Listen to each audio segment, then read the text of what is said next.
Want to impress your bottom or sub with a brand new flogger without having to break the bank?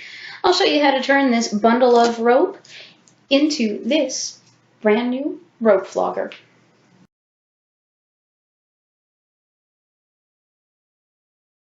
Hey guys, it's Morgan with BDSM Relationships and Education, and thank you for stopping by this DIY flogger video. We're going to have a lot of fun and learn how to make our own floggers out of rope today. If you haven't already done so, please make sure you subscribe to my channel, and that way you can keep up with all of the cool videos that I put out about BDSM, and we're doing a lot of DIYs as well, so you can learn how to make your own toys, cheaply, easily, and with stuff that you probably already have at home. So there are a lot of benefits to making your own rope flogger, and we're going to talk about those. The first one, and probably the biggest one, is that it is really cheap to do. If you're going to buy your own quality flogger, they do get expensive, especially if you're looking at leather, and sometimes even, kangaroo leather, or, some of the fancier ones with a fancy handle, or any of that kind of stuff. It can get really expensive to buy a good flogger. So rope floggers, on the other hand, can be really cheap. Now, you can go out and buy some that are pre-made, and they are going to cost you a little more, and they're going to probably be better constructed than what we're going to do here. But I like this because I made this particular flogger out of maybe a third of the length of rope that I bought at the dollar store. So I took a piece of rope that probably cost me $1.50, I think I paid for it, and then I split it into 3 because that's the length that I tend to use for bondage, and then I tied this out of that rope. Now, you could use, if you wanted a thicker flogger with more falls, you could use the whole length of rope. There's nothing saying you couldn't do that, and that way the whole flogger would cost you that $1.50 instead of this one that cost me a third of that.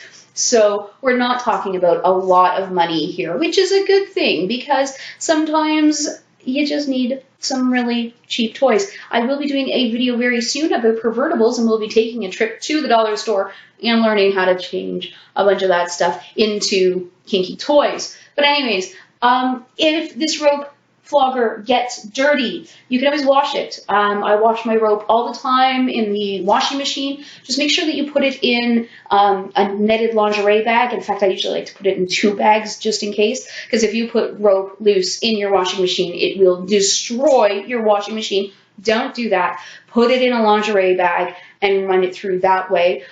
And I mean, really, this was a third of a piece of rope that cost me $1.50. I could throw it out and not be too sad about it. I like to, reuse things whenever possible, so it's nice to be able to wash it and reuse it. So this means that I can use this rope flogger for messy stuff. So if I want to flog genitals, I can use a rope flogger and not have to worry about any fluids or anything like that. One of my favorite things to do with a rope flogger is to do some wax play, and then you let the wax harden on the person, and you can use the flogger to flog off the bits of wax, and it's a lot of fun. So that's something you can do. Of course, you can make your rope flogger in all sorts of colors. I mean, you can either buy rope in the color that you want the flogger to be, or you could really, if you were feeling very creative and crafty, you could dye the rope to work out to whatever color you want it to be. Of course, you can also impress people with your awesome rope skills. I mean, like, you can whip this up in about 5 minutes, probably even less if you practice, and here, you've gone from a length of rope to a flogger, and that's kind of cool. Of course, it's quick and easy, and I like stuff like, whoa, I'll just hit myself in the face there. I like stuff like this for travel, because then when I get to my destination, I can buy a bit of rope from the dollar store, from the hardware store, wherever. I can make a flogger, I can use the rest for bondage, and I don't have to worry about the TSA while I'm traveling, getting all nosy, looking at my stuff, potentially embarrassing. So it's really, really easy. So let's talk about what you're going to need for this project. And it's really, really easy. You're going to need some rope. That's it, just some rope. Now, I do prefer nylon rope. I think that it works best for these projects because it is slippery, so it's easier to pull through. Natural fiber rope would work as well. It's just going to be a little tougher to get your handle you know, finished off the way you want it, I would absolutely not use poly rope. Poly rope really isn't good for anything except for maybe like tying up a boat, but it's really no good for anything BDSM related. It's just really going to be rough on the skin. It's not going to feel nice. It's not going to hold the shape of the flogger properly. You can't tie knots in it very easily. I hate poly rope, and that is that yellow, really stiff shit that you get from like the hardware store. You see it at the dollar store too. So just avoid poly rope like the plague. And again, if you did see, I think it was actually one of my first videos where I talked about some rope in the 50 Shades hardware store scene. I talked about avoiding some of the natural fiber ropes, so like sisal, coconut, that kind of thing, because it leaves splinters. You don't want your flogger to leave splinters in your bottom, so no coconut, no sisal. I will make a video talking all about rope if you guys want, and we'll get to that at some point soon. Ideally, your rope should be probably about 1/4 of an inch to 1/2 inch in thickness. That's what I have there. So it's not that big. You could obviously go bigger than this. You could go smaller if you really wanted. I do have so much thinner rope, and I can try tying that up and show you guys the results. But this kind of rope is sort of ideal. So just to let you guys know, you're probably going to have to do this and go through tying it a couple of times to get it right, and to make sure that, you know, you've left enough rope to make the handle and everything lines up properly. If you want, once you've kind of figured it out, if you have a piece of rope that you are going to use as your rope flogger, and that's that, then I would take a Sharpie and just make a little mark on the rope so that you know where, oh, okay, this is where the handle needs to start, that kind of thing. And that way you can untie it, wash it, retie it, and you don't have to go through that same process of, oh, okay, wait, do I need to adjust to make the handle proper, that kind of thing. And it's really, really simple. So I'm going to change camera angles, and we are going to learn how to do this, okay? All right, so I tried to do an over-the-shoulder kind of view, and I'm not sure if that was really clear, so I'm going to film this as well, and then we'll see which one, or maybe I'll use a combination of the two. So the first thing that we're going to want to do is we want to fold our rope in half and get our two sort of loose ends here, and then we want to decide how long do we want the handle to be and how long do we want the falls to be, and we're going to have to take into account both of those. So I'm just going to try to do something kind of short here. So we're going to say that this length here, so about the length of my arm, that's going to be the total length of our flogger, including the handle, and then we're just going to fold the rope over a couple of times, and we want to try to keep our ends as even as possible here. So that's why you can see me putting my fingers through the loops on the ends, and we will, oh, we got a tangle there, but we will go back and forth a couple of times until we kind of get close to the end of the rope. So I think this is going to be the last one for my falls. Now look, I've got a bunch of rope left over here. Sorry, I know this is kind of confusing. But I need to have enough to wrap around the handle and create the handle. So I'm going to go and say that's how long my falls are going to be, okay? And then all the stuff down here, that is going to be the handle of the flogger, right? So let's look at it from this angle. Falls, handle. So I'm just going to grip it here, and here's my long end. And as you can see, my long end is long.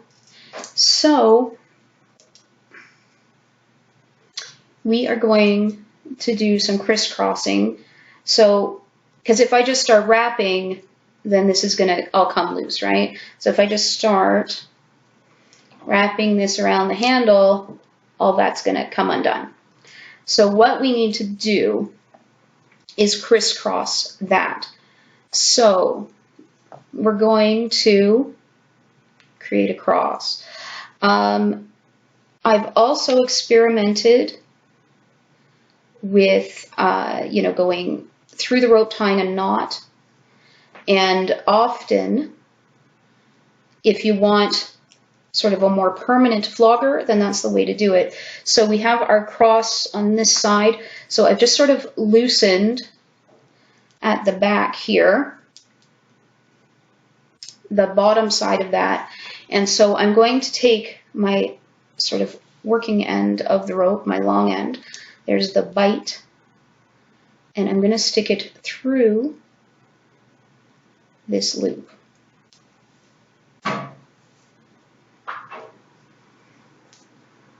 Okay, so now I've tied basically a knot at the end here.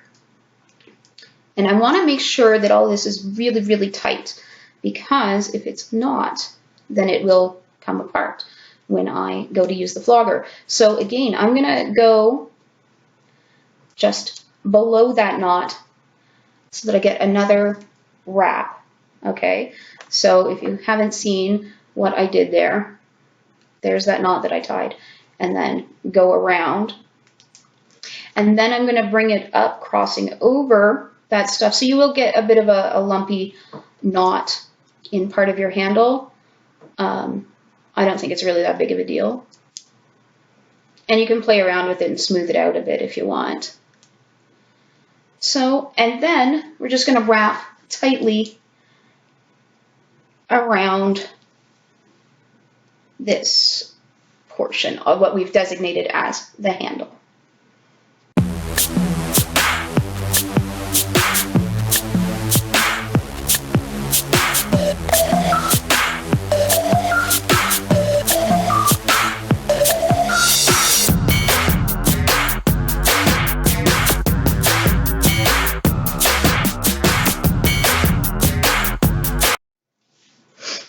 Okay, now I'm going to have a bunch left over, which isn't a problem because I can turn this into basically like a belt loop sort of thing. So I'm almost at the end, and unfortunately some of my loops are not quite even.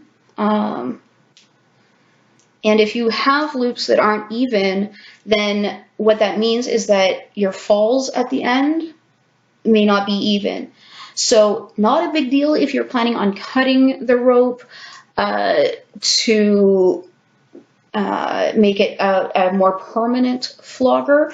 If you are going to do that, I would suggest gluing the handle as well as you go. What I am doing is a temporary sort of flogger. So now that I'm done, I'm going to take this bite and I'm going to put it through all of the loops. So I have 4 loops here, going through 1, 2, 3, and 4. And it just pulls, and then it's going to sit loose there. Now, because I have so much rope there, it's a little easier to do this end. But basically what I want to do is I want to hold on to all of this as much as I possibly can. And I'm going to pull, let me see if I can back up a little bit. I'm going to pull on the bottom here. Now, not everyone you pull is going to do anything, but you can see it's tightening these loops up at the top. So you just have to do this very carefully so that you don't sort of mess up. Okay, and here's one of the big loops. So you don't want to mess up what you've done as far as the handle, and the handle is really flexible too, so be aware of that. So you just go through and you want to tighten each one. It gets a little easier as you go. Now be careful when you're pulling on these because you will find the ends that have to do with this knot. So you don't want to pull with those because you don't want to undo this.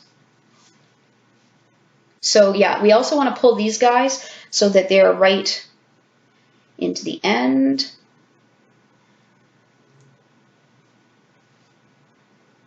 There, tighten up my loops. Now I just have to find that last single end. So it's really just a matter of pulling on every single little end of the fall. There we go. So there. Now I've got that all done. And you can see I've got a rather large belt loop there, but I have a nice solid handle. and my falls. Now, no, they're not all the same length. I do have a couple that are a bit longer, but for temporary play, for like flogging off wax, that sort of thing, this will totally work. And again, if you wanted to make this a more permanent sort of flogger, you could glue all of this, and then you can cut these ends, and you'd be able to cut it so that they're all the same length. Something else that you could do is you could add a stick into the center of this. So this is just a craft stick, again, dollar store. I picked up like a pack of like 10 or 20 of these, and that could be placed in the center of all those ropes. And so when you wrap it, then you're going to have a more sturdy handle. But basically, and you may just have to either cut this or, you know, fold it up so that it's not in your way if you've gone and had extra like me. But that is basically your rope flogger. Okay, we're just going to go over this once more so that you guys can see. So we start by folding our rope in half, find the two ends. There's your halfway. And then we're going to determine the length of the flogger. So just lay it out the way I have so you have even lengths. Then determine which is going to be the handle and the falls so that you can divide that up. Then we're going to wrap around the flogger so we catch that one piece. And we'll wrap around twice, crisscrossing over so that the back of it should look like this. And then you'll pull out the second loop. That way you have somewhere to put the rope through to tie the knot, which is exactly what we're going to do here. So I've just fed the bite through the loop. Pull that all tight and then go against the direction of the rope to do another wrap below the rope on the fall side. This is what you can see here. So you're going to do that. And then you're going to start wrapping up the handle. Just do in a circular motion and make sure that it's nice and tight. When you get close to the top, we're going to want to put that loose end through the holes, or through the loops rather, as you can see here. So you want to just get right to the end and then feed the loop through, or sorry, feed the end of the rope through those loops. Finally, pull all of the falls so that you tighten it up, and this is what you end up with. So I did mention before that you can use pretty much any length of rope. The length of it is going to determine the number of falls, so keep that in mind. Longer rope, you'll end up with more falls. Of course, how short or long you want your flogger will also have an effect on that. If you want a really long flogger, you should start off with a really long piece of rope. Most of my rope, because like I said, I'm just using stuff that I use for bondage, so it's usually around 20-25 feet, about 7.5 meters. So that's what I'm starting with. But again, you can use any length that you want. So, okay, just a couple of final notes. You probably will have to retie this if you haven't like glued it or anything like that. It will become loose over time and through use. That's just the way it works. Now, again, I like it for messy play, for stuff like wax or genitals. So I'm going to be untying it when I'm done the play anyways, so I can wash it. But also that this is not a balanced flogger, right? You saw him before. I would show you where the balance point is. It's kind of there. I'm actually surprised this is as well balanced as it is, but generally these are not very well balanced floggers. That's why I do tend to like them small, because then they're light and they're easy to use. But I don't know. I think they're all right. So if you guys decide to tie your own floggers, please, post pictures of those on Instagram for me and tag me in them, and that way I can check out your handiwork. I think that'll be fun. Anyways, thanks very much for watching today. I hope you learned something, and I'm going to take some pictures so that I can post those perhaps on Instagram. So make sure you add me on Instagram. It's in the description box, and that way I'll have sort of a step-by-step as I go through that. Anyways, please give me a thumbs up for this video if you liked it, if you learned something. If you're going to try this flogger, give me a thumbs up. Subscribe to my channel. That way you can see all the really awesome videos that I've got coming up. And we still have one more in the flogger series. We're going to learn how to do hard strikes and how to clean our floggers. But anyways, we'll talk about that in the next video. Anyways, Thank you very much, guys, and I will see you soon. Bye.